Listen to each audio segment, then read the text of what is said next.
Well, I am sorry that we again experienced some technical difficulties.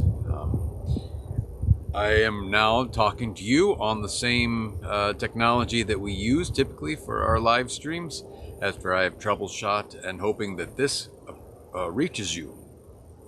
And I thought I would give you at least a Cliff Notes version of my sermon from Sunday. From this as both a test for our technology to make sure that it works in the future, but also so that you can hear this word.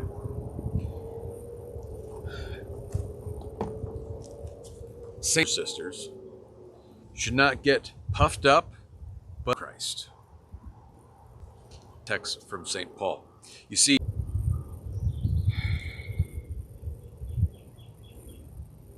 hey, we're still going. I was reminded of America's Funniest Home Videos, and the sitting there on a Sunday evening, I think, when it would play. Obviously, we have not completely fixed some of our problems. I'm assuming it's going to still go. So, anyway, we'd watch people fall down all the time, and now there are whole social media channels like TikTok that seem dedicated to this principle of watching people fall down. And sometimes we can waste hours watching these videos. It's funnier when we watch cats doing it and different animals doing these things, falling down and making fools of themselves, and we can laugh and chuckle. But it says we're still going. So this is an interesting way to try to preach, isn't it? Anyway, you can laugh a lot watching people fall down.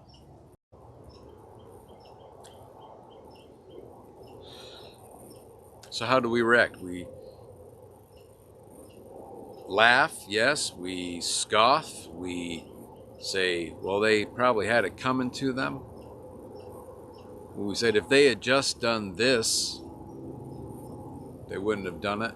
We maybe think we are better. We say, well, I at least don't do that, right? And as we do these things, we find ourselves distancing ourselves from those who fall and slip. We've even, I think this is perhaps the main way that people seem to experience Christianity. When we talk about people being judgmental, this is often what we think about people who will look down on you when you stumble, look down at you when you fall, that will make themselves laugh.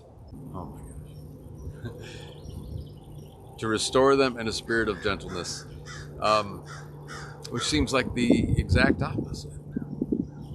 That doesn't mean we don't point out faults where transgressions continue, but it does mean we do not do so in a spirit of viciousness or to make someone feel bad. Out of Luther's metaphor for the church, it says the church is a hospital. The church is a hospital for sinners. It is the place that sinners belong to come and make them well. He even said that the church has always been at its best when it has lived among the worst. I think this catches us off guard because so often we find ourselves as a church of a people trying to do the right thing and trying to seek perfection, trying to seek doing the right thing at all times, that so often the church tries to separate itself from the way the rest of the world works. And yet Luther wants to flip that on its head and said, the church exists for no other reason than for sinners. It's kind of the whole point. For all those people who fall and all those people who stumble, that's why the church exists. And it's at its best when it holds on to that calling and knows it's true to be that calling. I was then really happy when Tony Appersbach joined me for our dialogue, and he expresses the thought that of when you stumble and fall, you kind of always hope no one was watching.